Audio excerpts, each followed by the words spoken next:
Isaac, day 3, he bound his son.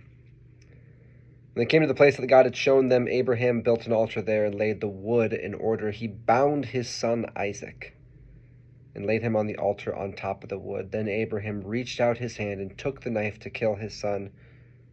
But the angel of the Lord called to him from heaven and said, "Abraham, Abraham."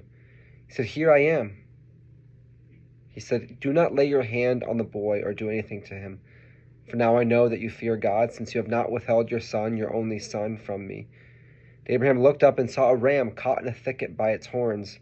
He went and took the ram and offered it up as a burnt offering instead of his son. So Abraham called the place, "The Lord will provide." As it is said to this day, "On the mount of the Lord it shall be provided."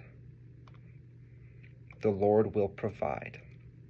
The Lord did provide for Isaac. All the way up to the binding of Isaac on the altar, Abraham believed that God would provide, and his faith was vindicated. In the end, Abraham sacrifices a ram as a burnt offering instead of his son Isaac.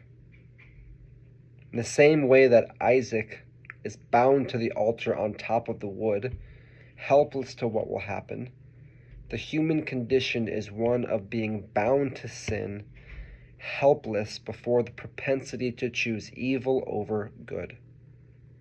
The wages of that sin is death, an eternal separation from our Heavenly Father. Even so, the Lord provides.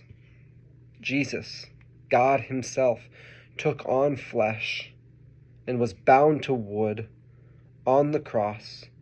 Jesus sacrifices his own life on the cross, dying instead of us. And Jesus is raised from the dead in order to free us from our bondage to sin. So go deeper. Read Mark 15:33-39 and 16:1-8, and Hebrews 11:17-19. Did God provide for Jesus on the mount that is Calvary? How or how not? And then pray and reflect, how does God provide for me? Where has God given me life in the face of death?